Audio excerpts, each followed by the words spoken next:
આપણે કોન્ફર્મેશનલ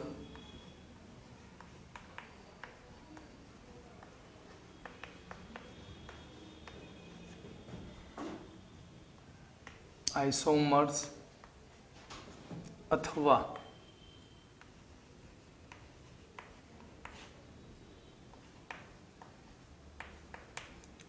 કોન્ફર્મર્સ કોને કહેવાય?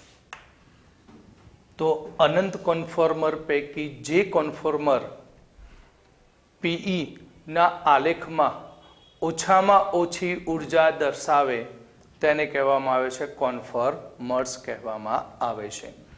કોન્ફોર્મર્સ એટલે કે અનંત કોન્ફોર્મર્સ માં જે કોન્ફોર્મર્સ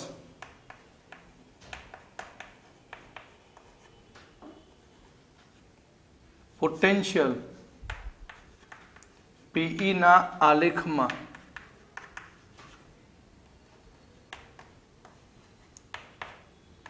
ઓછામાં ઓછી ઉર્જા દર્શાવે તેને કોન્ફોર્મર્સ કહે છે. તેને શું કહેવામાં આવશે? કોન્ફોર્મર્સ કહેવામાં આવે છે.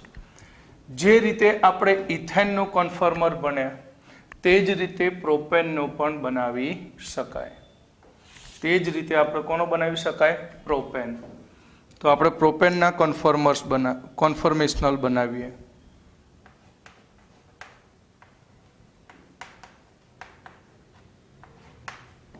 પ્રોપેન કે જેનું બંધારણ સૂત્ર CH3 CH2 CH3 CH3 CH2 CH3. તો ગમે તે એક સિગ્મા બંધ લઈ લઈએ.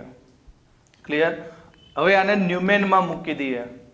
તો યાદ રાખો કે ન્યુમેનની અંદર ફર્સ્ટ કાર્બન હોય તો એ કાર્બન ઉપર હંમેશા જો જુદા જુદા ડિફરન્ટ ગ્રુપ આવેલા હોય તો મોટામાં મોટું ગ્રુપ હોય એ ટોપ ઉપર જાય. એટલે અહીંયાથી આપણે આ સિગ્મા બંધને કન્સિડર કરીએ તો H H. સમજણ પડી? આ સિગ્માને બનાવીએ છીએ કયા? બીજા અને ત્રીજા વચ્ચેના. અને ફર્સ્ટને ક્યાં લઈ લીધું? ઉપર. તો અહીંયા આ કાર્બન ઉપર શું છે? 3H. તો આ 1H H H. હંમેશા જ્યારે કન્ફર્મરની રચના કરો ત્યારે સૌથી પહેલું તમારે ઇક્લિપ્સ જ બનાવવાનું. કેમ? કારણ કે ઇક્લિપ્સ જે છે એ ફિશરમાં સહેલાઈથી કન્વર્ટ થતું હોય અને ફિશર એ ઇક્લિપ્સમાં કન્વર્ટ થઈ શકે છે. એટલે અહીંયા આપણું સૌથી પહેલું મળશે ઇક્લિપ્સ.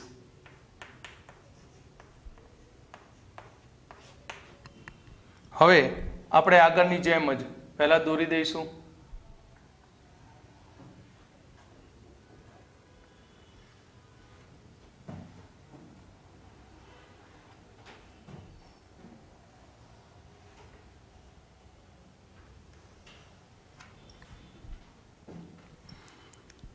એક બે ત્રણ ચાર પાંચ. ઓકે, ચલો હવે મૂકી દઈએ.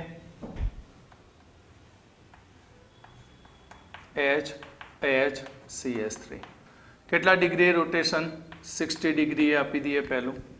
તો 60 ડિગ્રી રોટેશન આપો એટલે આ H અહીંયા આવશે. આ H ખાલી અલગ પારખવા માટે ભ્રમણ પામતો પામતો મૂળ અવસ્થામાં કેવી રીતે પહોંચે એ ચેક કરવા માટે જ આપણે ખાલી અહીંયા H આ રીતે મૂક્યો. બાકી જરૂર નથી. H H.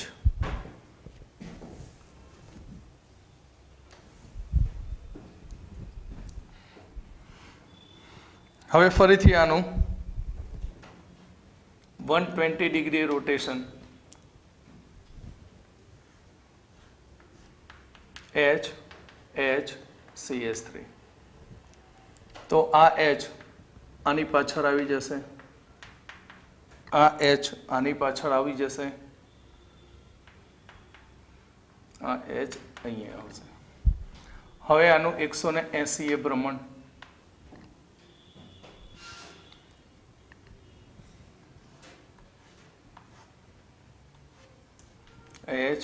HCS3.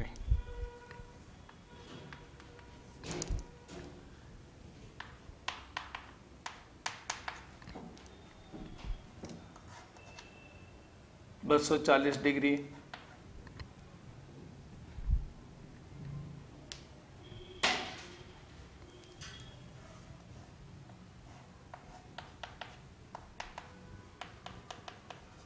तो 240 डिग्री ना प्रमाणे अहींया H આવી જશે યાર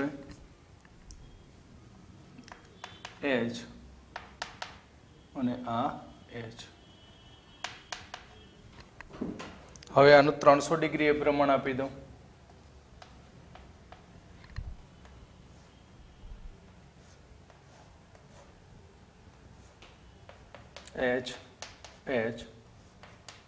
HCS3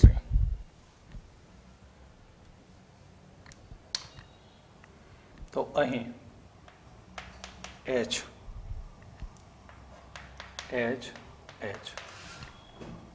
तो आ रीते આપણને અહીં કુલ 6 કન્ફર્મર મળશે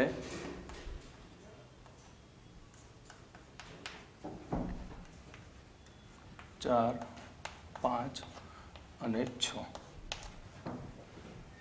ક્લિયર તો એનું આ કન્ફર્મર શું બનશે સ્ટેગર્ડ પણ અહીં આપણે ચોક્કસ રીતે કહી શકતા નથી કેમ કારણ કે મિથાઇલ ગ્રુપ અહીંયા છે અને પાછળના હાઇડ્રોજનનું શું થાય રોટેશન એટલે ઇક્લિપ્સ સ્ટેગર્ડ એ રીતે બનતા જાય અને વચ્ચેના ભાગમાં તમે જુઓ તો વચ્ચેના ભાગમાં અહીં ગોશ બરાબર સ્ક્યુ અંશતઃ સ્ટેગર્ડ એ રીતે બનતા હોય છે હવે જો આનો આપણે આલેખ દોરીએ પોટેન્શિયલ એનર્જી તો અહીં 0 ડિગ્રીએ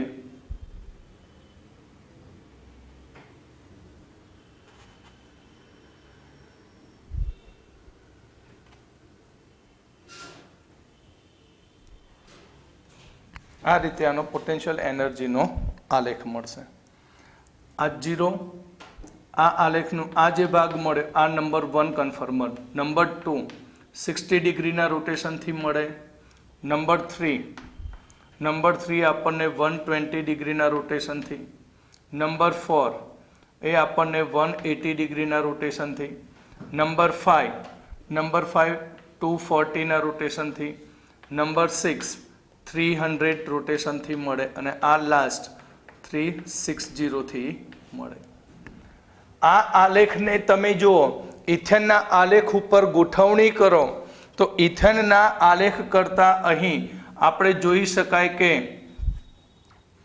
ઇથેનના આલેખ કરતા અહીં પ્રોપેનના પોટેન્શિયલ એનર્જીનું મૂલ્ય કેવું છે વધારે છે એટલે ઇથેન કરતા પ્રોપેન એ વધુ સ્થાયી બનતો હોય છે આલેખ પરથી કહી શકાય કે પ્રોપેન એ ઇથેન કરતા વધુ સ્થાયી છે પ્રોપેન એ ઇથેન કરતા કેવું બનશે વધુ સ્થાયી કેમ કારણ કે તેના કન્ફર્મરની અંદર ઉર્જાનો તફાવત થોડો શું થાય વધતો જાય છે તો આપણે કહ્યું કે પ્રોપેન એ ઇથેન કરતા વધુ સ્થાયી છે તો કેમ વધુ સ્થાયી છે તો આપણે એને આપણે કન્ફર્મર દ્વારા ચેક કરીએ બંનેના અને એ પણ ઇક્લિપ્સ દ્વારા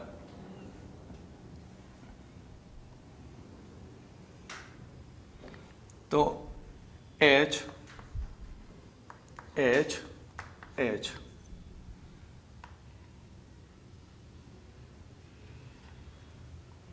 H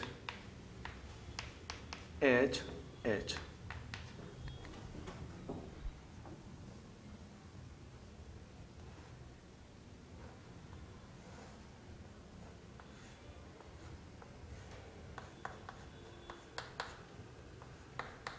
CS3 અહીંયા H H H હવે કમ્પેરિઝન કરો TS અને VS ને તો તમે જુઓ તો અહીંયા બે મોટા ગ્રુપ આવ્યા, કાર્બન કાર્બન અને કાર્બન હાઇડ્રોજન. એટલે આ જે છે બોન્ડ, એ બોન્ડ ઉપર વીએસ અને ટીએસ વધુ હોય, ટીએસ વધુ અને વાન્ડરવાલ્સ સ્ટ્રેન્થ પણ વધુ. કમ્પેરિઝન કોના કરતા? ઇથેન કરતા. ઇથેનમાં હાઇડ્રોજન હાઇડ્રોજન છે, અહીંયા કાર્બન હાઇડ્રોજન છે અને આની ઉપર એક મિથાઇલ ગ્રુપ આવેલું છે અને એ મિથાઇલ ગ્રુપ અને હાઇડ્રોજન, તો મિથાઇલ ગ્રુપ કદમાં મોટું હાઇડ્રોજન કરતા, એટલે ત્યાં વાન્ડરવાલ્સ સ્ટ્રેન્થ શું થાય? વધી જાય. એટલે કે જેમ આ બંને પરિબળો વધે તેમ તેની ઉર્જા શું હોય? ખૂબ જ ઓછી થાય, અરે ખૂબ જ વધે. અહીંયા શું થશે? ઉર્જા ખૂબ જ વધે. કોના કરતા વધારે હોય? ઇથેન કરતા. અને સ્ટેગર્ડ હોય તો સ્ટેગર્ડની ઉર્જા કેવી થાય? ઓછી થાય. એટલે કે અહીં જેમ ઇક્લિપ્સની ઉર્જા ખૂબ જ વધારે અને સ્ટેગર્ડની ઉર્જા ખૂબ જ ઓછી હોય, તો તેમની વચ્ચે ઉર્જા ગેપ વધી જાય તો તેમને સરળતાથી આપણે અલગ પારખી શકતા હોઈએ છીએ. એટલે કે ત્યાં વચ્ચે સ્ક્યુ અને સ્ટેગર્ડ કેટલા બને અથવા અંશતઃ ઇક્લિપ્સ, એ બધાની પરખ કરી શકાતી હોય છે. તો અહીં આપણે બ્યુટેનનો અણુકોણાત્મક વિશ્લેષણ જોઈએ. હવે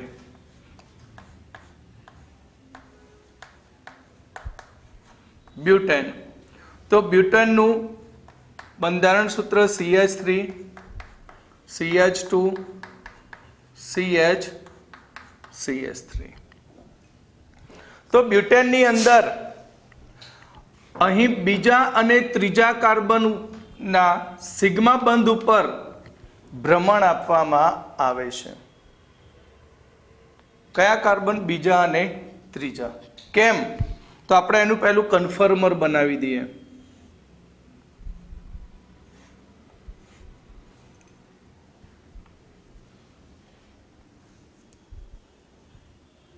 તો અહીંયા CH3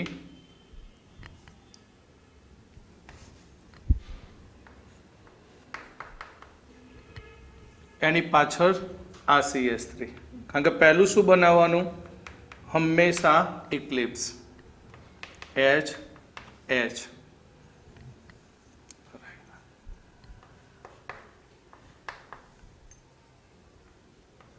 H H ઇક્લિપ્સ.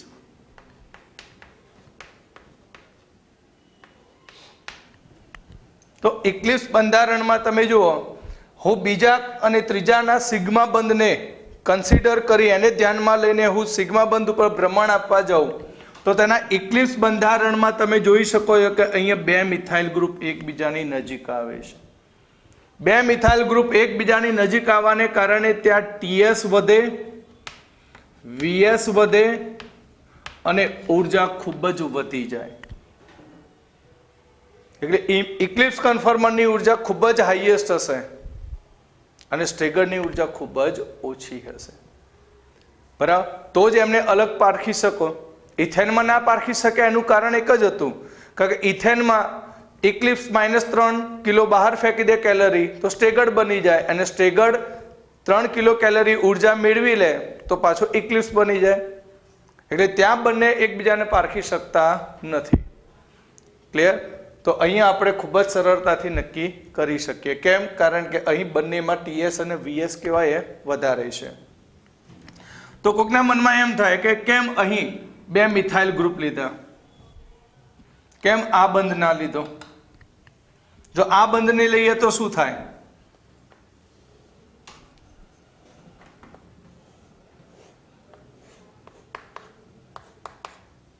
અહીંયા મૂકી દો ઇથાઇલ, ET બની ગયો. ET આને ટોપ ઉપર લેવાનું અને પાછળના કાર્બન ઉપર શું આવશે?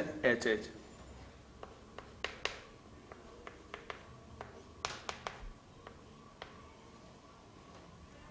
તો અહીં ઇથાઇલ અને H વચ્ચે TS ઉપરના બંધારણ કરતા ઓછો થાય, VS પણ કેવો થાય? ઓછો થાય. એટલે ઉર્જા ઓછી હોય. એટલે આની સરખામણીમાં ઉર્જા આની કેવી થાય? ઓછી થાય. આપણે તો એવો ઇક્લિપ્સ પસંદ કરવાનો કે જ્યાં તેની ઉર્જા કેવી બને? સૌથી વધારે બને. માટે આપણે આ ગ્રુપને પસંદ કરીએ છીએ.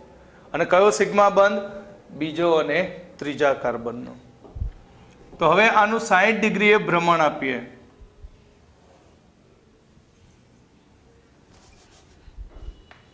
તો સૌથી પહેલા તો આપણે દોરી દઈએ છો.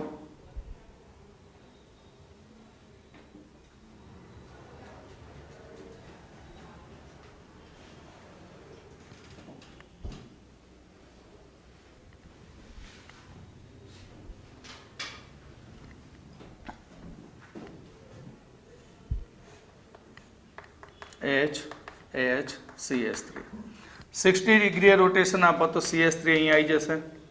આ H નીચે, આ H. હવે આપણે અહીં આગળ કહ્યું હતું ઇક્લિપ્સ, સ્ક્યુ અને સ્ટેગર્ડ. બ્યુટેન માટે બધા શબ્દો હવે બદલી નાખીશું.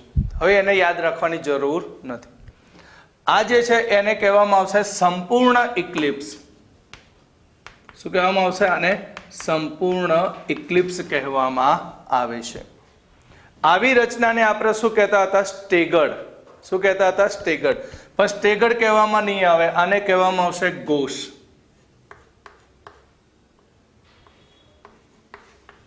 શું કહીશું આને? ગોસ. હવે આનું 60 ડિગ્રી 120 ડિગ્રીએ રૂપાંતર કરીએ.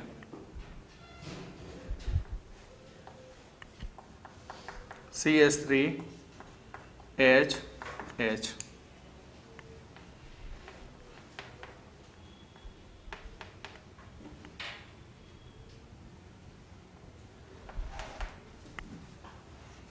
તો આને આપણે ઇક્લિપ્સ નહીં કહીએ, આને કહીશું અંશતઃ ઇક્લિપ્સ.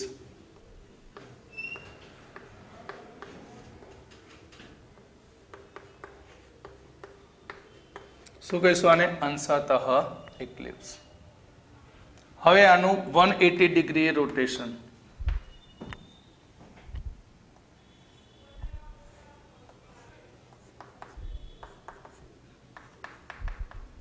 તો 180 રોટેશન આપો તો CH3 અહીંયા આવી જશે.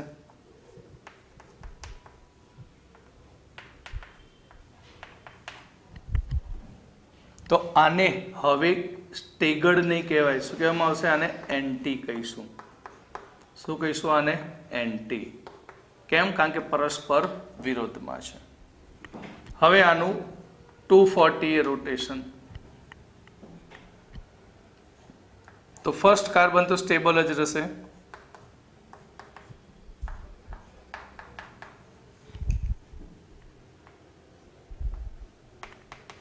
CH3 H H.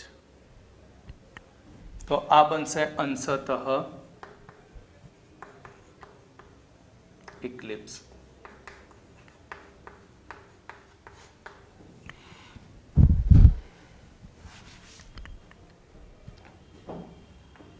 અને 300 એ રોટેશન આપીએ.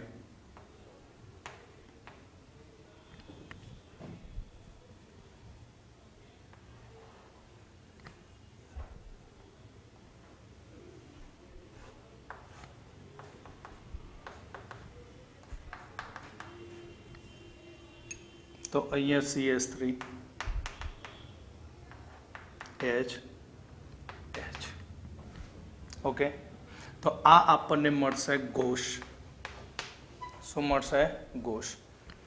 એટલે કે અહીં બ્યુટેનનું જ્યારે આપણે એના કન્ફર્મેશનલ આઇસોમેર બનાવીએ ત્યારે આપણને એક સંપૂર્ણ ઇક્લિપ્સ અને એ દરમિયાન બે ગોસ અને બે અંશતઃ ઇક્લિપ્સ અને એક એન્ટી મળતો હોય છે.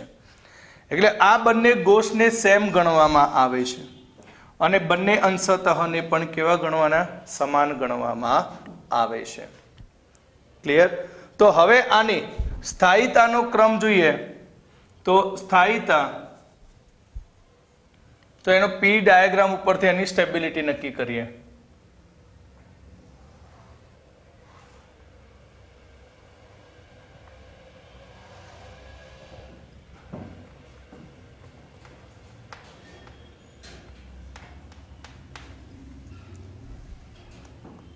બંધારણ 1,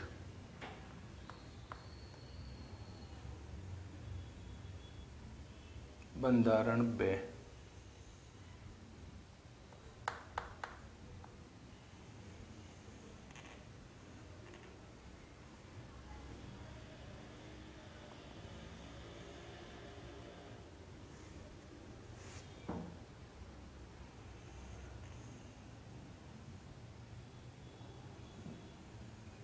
જ્યારે એન્ટી આવશે ત્યારે એની ઉર્જા ખૂબ જ ઘટશે, એક વધારે ઊંડો ઉતરશે ડીપમાં,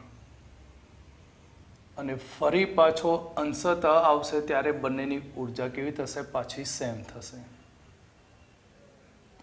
અને ઘોષ આવશે એટલે ફરી પાછી ઉર્જા અહીંયાથી આટલો ડીપ લઈને ફરી ઉપર જશે અને છેલ્લે એની મૂળ ઉર્જા સુધી પહોંચી જાય.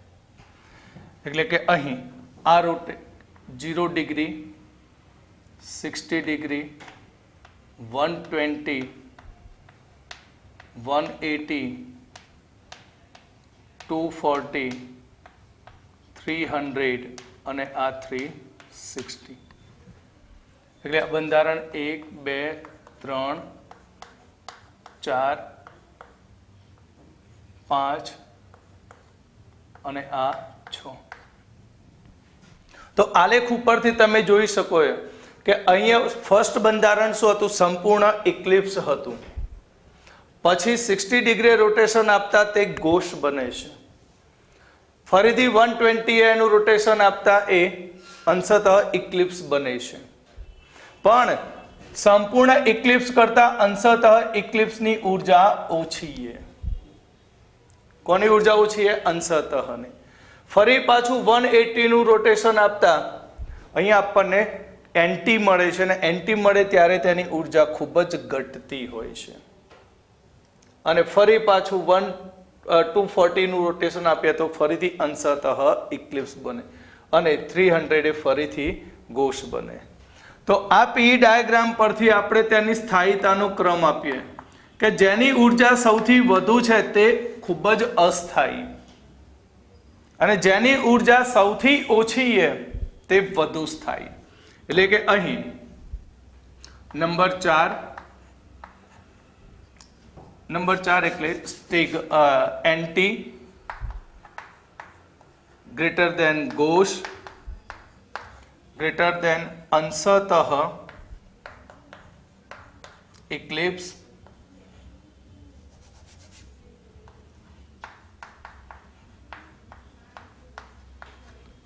greater than સંપૂર્ણ ઇક્લિપ્સ.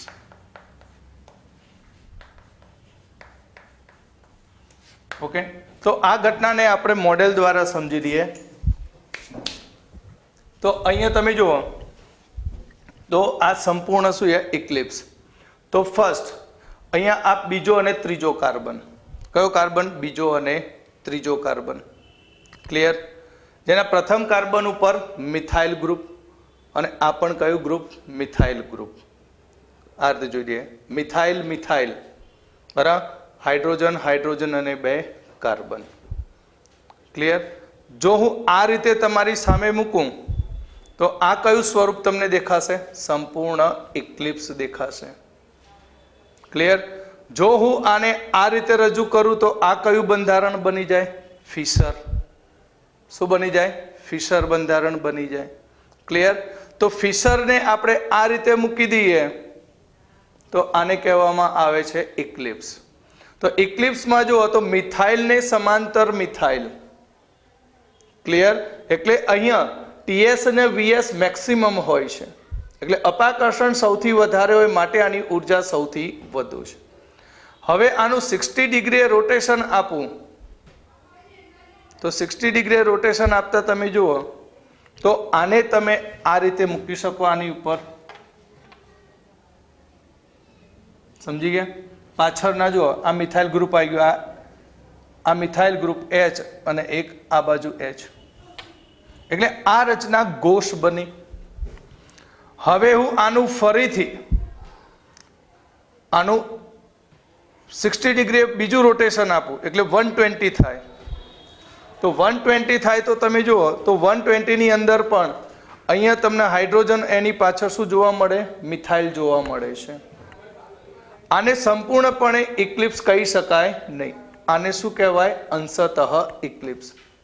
ફરીથી આનું 60 ડિગ્રી એટલે 180 એ રોટેશન આપવું.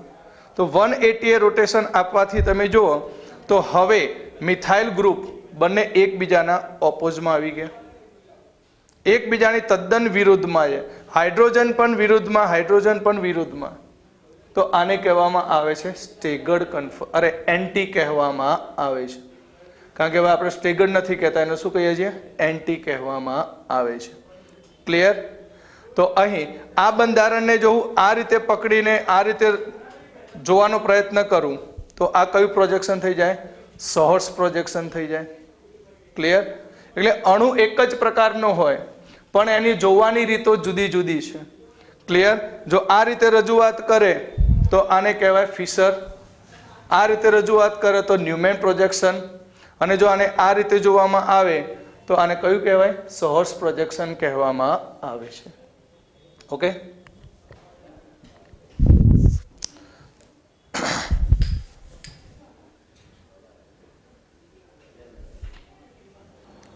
આપણે બ્યુટેનની અંદર તેના કન્ફર્મરની સ્થાયીતાનો ક્રમ જોયો. તો બ્યુટેનની કન્ફર્મરની સ્થાયીતાનો ક્રમ આ પ્રમાણે હતો કે એન્ટી, ગોસ, અંશતઃ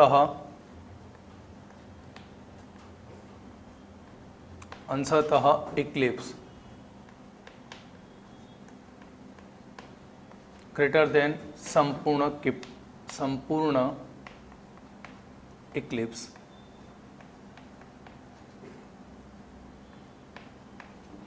તો અહીં આ બે સ્થાયી ગણીશું, એન્ટી અને ગોસ. તો એન્ટી અને ગોસના એમના ન્યુમેન પ્રોજેક્શન આ રીતે હતા: HH CS3, એન્ટી આ રીતે CS3 H એન્ટી.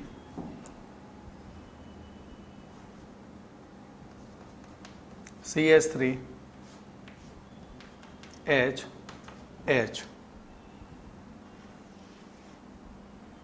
અને આ રીતે મૂકીએ તો ગોસ. આને શું કહેવામાં આવે? ગોસ કહેવામાં આવે છે. ક્લોકવાઇઝ મૂકો કે એન્ટી ક્લોકવાઇઝ કોઈ ફેર નહીં પડે, કારણ કે આને ગોસ કહેવાય. આ બાજુ મૂકો તો પણ એને શું કહેવાય? ગોસ કહેવામાં આવે છે. તો આ જે ગોસ અને એન્ટી એને આપણે સોહર્સ પ્રોજેક્શનની અંદર કન્વર્ટ કરવો છે. શેમાં કન્વર્ટ કરવું છે? સોહર્સમાં. ક્લિયર? તો મેં આગળ પણ કહ્યું હતું કે આ રીતે જો આપણે જોવામાં આવે કન્ફર્મરને તો આને કહેવામાં આવે છે ન્યુમેન પ્રોજેક્શન. અહીંયા આપણને એન્ટી આપ્યો છે તો એન્ટી એટલે આ રીતે હોય, એટલે આને હું ગોઠવી દઉં તો આપણને આ કયું સ્વરૂપ મળશે? એનું એન્ટી સ્વરૂપ મળતું હોય છે. અને આ કયા પ્રોજેક્શનમાં? આ પ્રોજેક્શન કયું કહેવાય? Neumann projection. પણ આ વસ્તુને મારે સોહર્સમાં ફેરવવું હોય તો તેને આ રીતે મૂકવું પડે, અને આ બંને કાર્બનને મારે ઉપરથી આ રીતે જોવાનો, આ રીતે જોવાનો. એટલે આ કાર્બનને જોડતી આ એક લાઈન, બરાબર? તો એને આપણે ડ્રો કરી દઈએ. ઓકે? આ મિથાઇલ ગ્રુપ ઉપર, તો આ મિથાઇલ ગ્રુપ ઉપર, બે H નીચે, લેફ્ટ એન્ડ રાઈટ, આ રીતે. ક્લિયર? એ જ પ્રમાણે અહીં CS3 ક્યાં છે? નીચે. તો એક H આ બાજુ, એક H. તો આ રીતે આને રજૂ કરી શકાય. તો આને કહેવાય એન્ટી. શું કહેવાય આને? એન્ટી. આને કહીશું ન્યુમેન સોહર્સ પ્રોજેક્શન.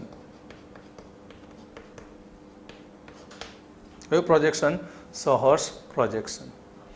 હવે હું આને ગોસમાં કન્વર્ટ કરું. શામાં કન્વર્ટ કરી દઉં? ગોસમાં.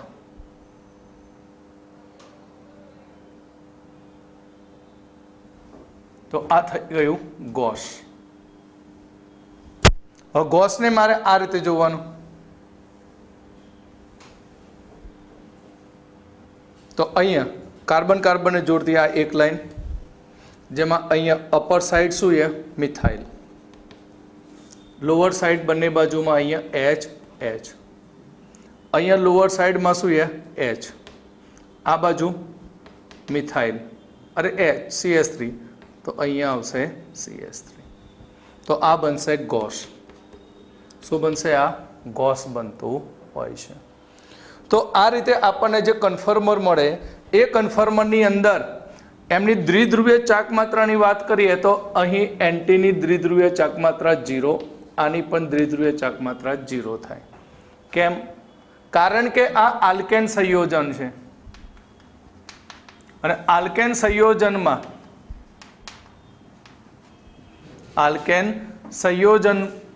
સંયોજનો અધ્રુવીય હોય છે. આલ્કેન સંયોજનો અધ્રુવીય હોય છે, માટે તેમની દ્વિધ્રુવીય ચાક માત્રા 0 થાય. તો અહીં હું કેટલાક સ્થાયી કન્ફર્મર લખીશ અને એને આપણે કન્વર્ટ કરીશું ન્યુમેન અને સોહર્સમાં. તો સ્થાયી કન્ફર્મર, તો સ્થાયી કન્ફર્મર્સ અહીંયા લખીએ તો નંબર 1 CH2F CH2F. હવે આના આપણે સ્થાયી કન્ફર્મર બનાવીએ. કયા બે સ્થાયી બની શકે? ગોસ અને એન્ટી. તો F H H.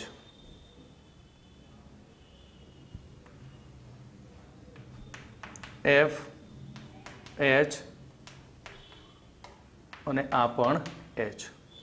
તો આ શું બન્યો? ગોસ.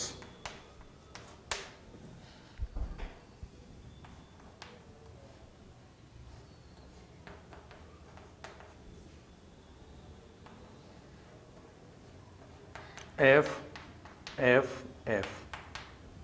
આ એન્ટી. તો એન્ટીની દ્વિધ્રુવીય ચાક માત્રા μ0 થશે. કેમ? ઓ સોરી, અહીંયા H H આવશે.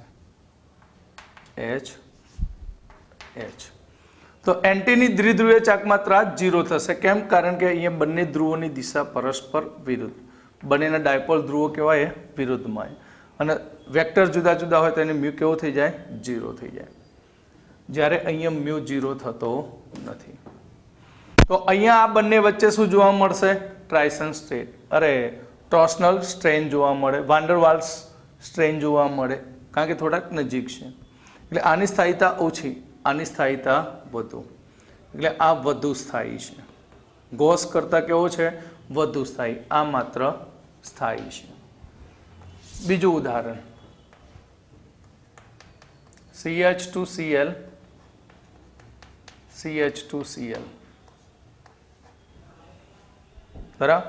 તો હવે આના તમે સોર્સમાં કન્વર્ટ કરીએ તો સોર્સની અંદર 2 કાર્બન દોરી દીધા, 2 કાર્બનની લાઈન બનાવી. હવે આ અપર F ઉપરની તરફનું આ H H આવી ગયા. 1 2 3. Left side right side. અહીં લોઅર સાઈડમાં શું છે? H. રાઈટ સાઈડમાં અરે લેફ્ટ સાઈડમાં H અને રાઈટ સાઈડમાં F. તો આ બન્યો ગોસ સોહર્સમાં. એ જ પ્રમાણે અહીંયા ઉપરની તરફ F, લેફ્ટમાં H,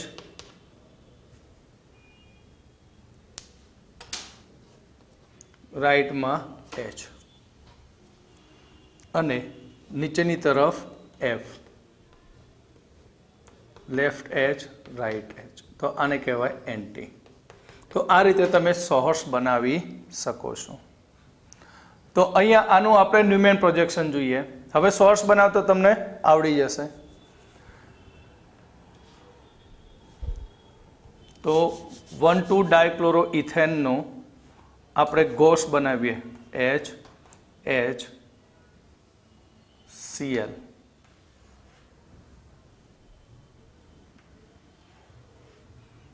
અહીંયા Cl H H ગોસ.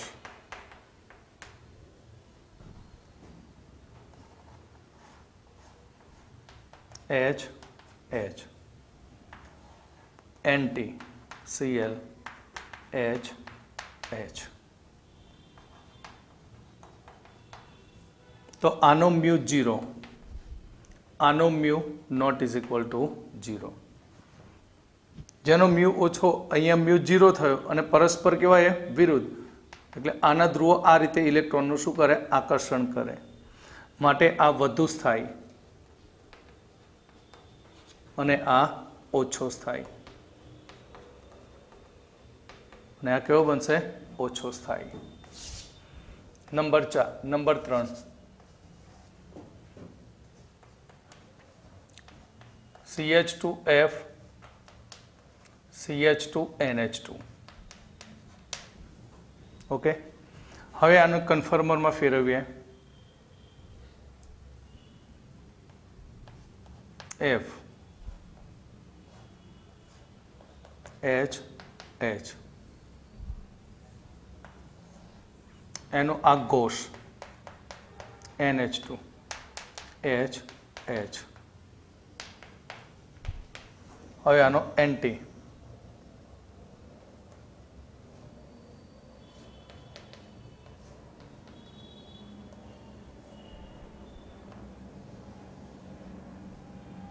અહીંયા NH2 H H. આ એન્ટી. બંનેની mu naught is equal to 0. કેમ? કારણ કે ફંક્શનલ ગ્રુપ અલગ અલગ છે માટે. હવે આ બંનેમાં કોણ વધારે સ્ટેબલ? અત્યાર સુધી આપણે કહ્યું કે આ બધા સ્ટેબલ છે, પણ આ બંનેમાં સ્ટેબલ કોણ વધારે થશે? તો હું કહીશ ગોસ. કેમ ગોસ કહીશ? કારણ કે અહીંયા H છે, અહીંયા F છે.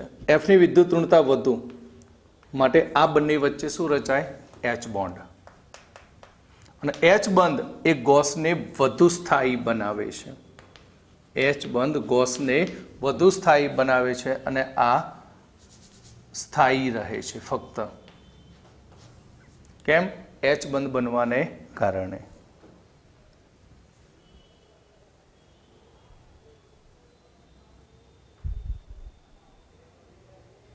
ચલો હવે આપણે જોઈશું કે ઇક્લિપ્સ ન્યુમેન એ ફિશર હોય છે. ઇક્લિપ્સ ન્યુમેન એ ફિશર હોય છે. એટલે કે ઇક્લિપ્સ ન્યુમેનને આપણે ફિશરમાં કન્વર્ટ કરી શકીએ છીએ. કેવી રીતે? તો આપણે અહીંયા એક ઉદાહરણ લઈએ. COOH mesotartaric acid H OH H COOH meso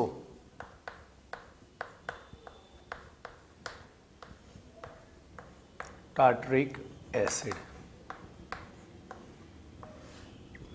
તો મેસોટાર્ટ્રિક એસિડ આ એ ફિશરનું પ્રક્ષેપ સૂત્ર છે. પણ આપણે એવું કહ્યું કે ઇક્લિપ્સ ન્યુમેન હોય તો એ ઇક્લિપ્સ ન્યુમેનને ફિશર પ્રક્ષેપ સૂત્રમાં કન્વર્ટ કરી શકાય છે. તો આપણે મેસોટાર્ટ્રિક એસિડ દ્વારા જોઈએ તો આને આપણે ઇક્લિપ્સમાં કેવી રીતે કન્વર્ટ થાય અને ઇક્લિપ્સને ફિશરમાં કેવી રીતે ફેરવી શકાય. તો પહેલાં તો તમે કહો કે મેસોટાર્ટ્રિક એસિડ એ પ્રકાશ ક્રિયાશીલ છે કે નહીં? તો મેસોટાર્ટ્રિક એસિડ એ પ્રકાશ ક્રિયાશીલ હોતા નથી. મેસોસમ ઘટક દરેક એ પ્રકાશ અક્રિયાશીલ એટલે કે પ્રકાશ ક્રિયાશીલ હોતા નથી. જેમ કે આ બંધારણની વાત કરીએ તો આ ટાર્ટ્રિક એસિડમાં તમે જુઓ તો ફિશરની પ્રક્ષેપ રચના પ્રમાણે આગળ કહ્યું તે મુજબ કે COOH ગ્રુપ જે છે આ COOH ગ્રુપ એ હંમેશા ઊભી લાઇનમાં પાછળની તરફ હોય છે તથા આડી લાઇનમાં આવેલા સમૂહ ફિશરની શરત છે કે આડી લાઇનમાં આવેલા સમૂહ એ તમારી તરફ આવતા હોય. કઈ તરફ આવે? જોનાર વ્યક્તિ તરફ હોય છે. જ્યારે COOH એ ગ્રુપ પાછળની તરફ હોય છે. એટલે COOH પાછળની તરફ છે. બીજું તમે જુઓ તો રાઈટ સાઈડમાં OH આગળની તરફ છે, HH એ પણ આગળની તરફ છે. તો આ ફિશરને હું આ રીતે કન્વર્ટ કરી દઉં, આ રીતે આને જોવું કે જોનાર વ્યક્તિ આ રીતે જોવે છે મેસોટાર્ટ્રિક એસિડને, તો શું દેખાય? COOH ની પાછળ COOH, OH ની પાછળ OH, H ની પાછળ H. એટલે કે અહીં આપણને સંપૂર્ણ ઇક્લિપ્સ મળતું હોય છે. તો હવે આના ઉપરથી હું ન્યુમેન પ્રોજેક્શન લખી શકું. તો આનું ન્યુમેન પ્રોજેક્શન બનાવવા જાઉં તો શું કહ્યું? COOH ની પાછળ COOH થાય, એટલે આ કાર્બન સેકન્ડ અને થર્ડ, તો સેકન્ડ અને થર્ડમાં COOH H OH,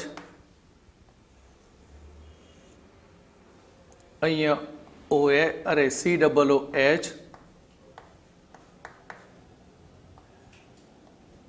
OH અને આ H. તો આ સંપૂર્ણ ઇક્લિપ્સ છે.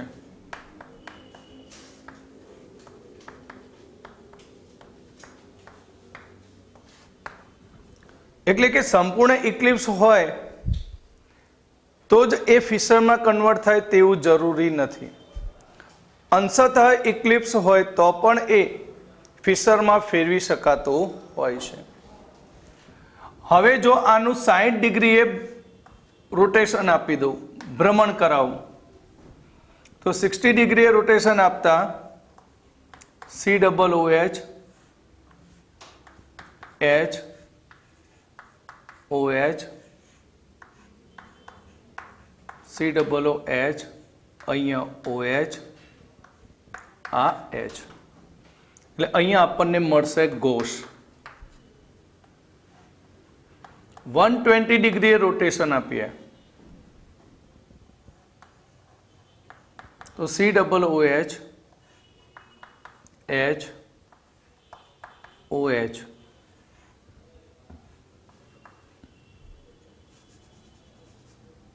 તો COOH H OH અને આ H. તો આને કહીશું અંશતઃ eclipse.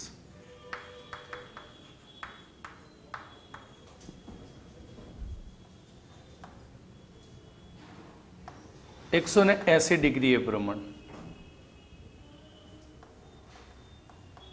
COOH H OH COOH OH H. તો આપણે આગળ પણ કહ્યું હતું કે આને સ્ટેગર્ડ નથી કહેતા, શું કહીએ છીએ? એન્ટી. 240 ડિગ્રીએ પ્રમાણ આપીએ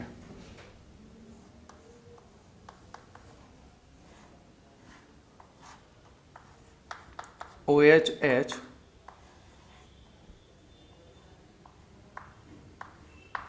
COOH OH H. તો આને કહીશું અંશતઃ eclipse.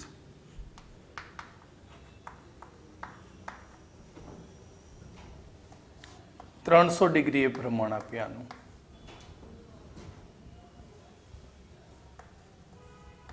COOH H OH COOH OH અને આ H. તો ગોસ બને. શું બની જાય? ગોસ.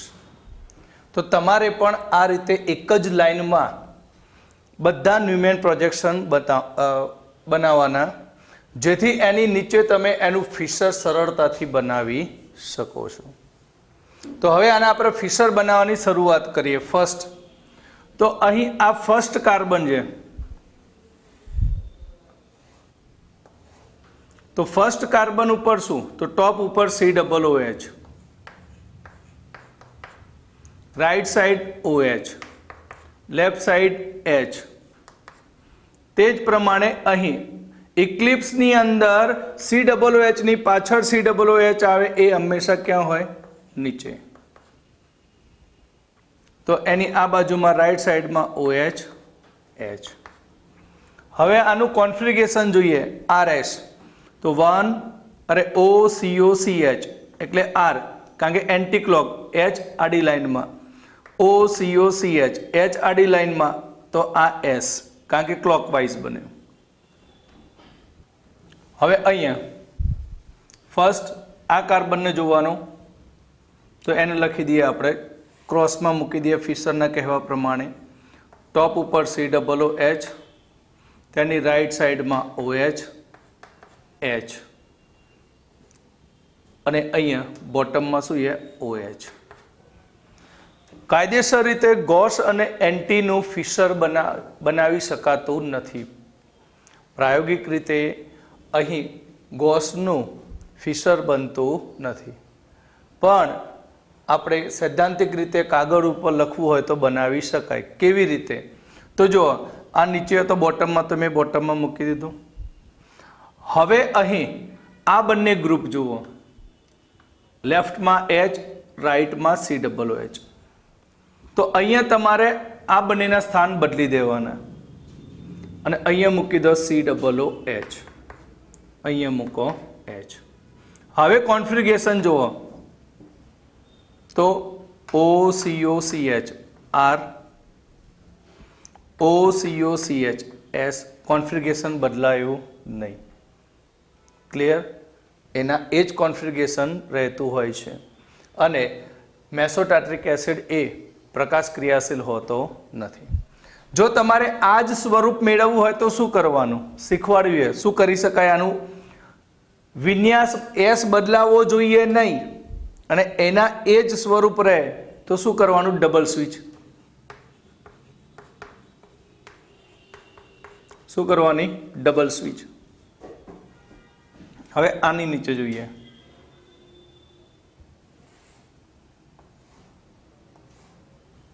તો ટોપ ઉપર COOH, રાઈટ સાઈડમાં OH, ફર્સ્ટ કાર્બન જોવાનો અહીંયા H, બરાબર. તો આની ઇક્લિપ્સમાં આની પાછળ શું છે? H, તો એને નીચે મૂકી દીધો. સમજી લેજો, ઇક્લિપ્સની અંદર COOH ની પાછળનો ભાગ જે પણ સમૂહ એ સીધો COOH ની લાઈનમાં નીચે, બરાબર. Right side COOH, left side OH. અહીંયા કોઈ ચેન્જ થતું નથી. જે રીતે અહીંયા ફેરબદલી કરી ને ગોસમાં, ઇક્લિપ્સમાં કોઈ છેડછાડ કરવાની નહીં. રાઈટ સાઈડનું રાઈટ સાઈડ, લેફ્ટ સાઈડનું લેફ્ટ સાઈડ, એ રીતે જ લખવાનું.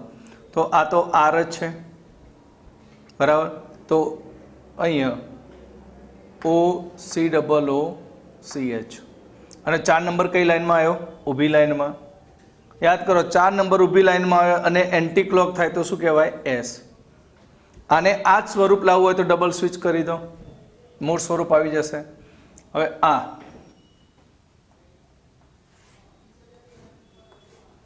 તો ફર્સ્ટ કાર્બન હતો, એના ઉપર COOH, OH H. તો એની ઓપોઝમાં શું છે? COOH. હવે શું કરવાનું કહ્યું? એન્ટી હોય કે ગોસ હોય, બંનેના સ્થાન બદલી દો. તો અહીંયા OH H થઈ ગયું મૂળ સ્વરૂપ. હવે આની અંદર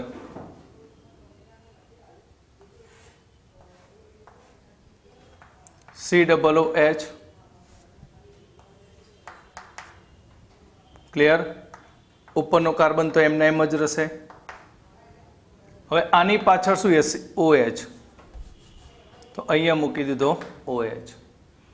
એની રાઈટ સાઈડમાં H, લેફ્ટ સાઈડમાં COOH. ઓકે. હવે આનું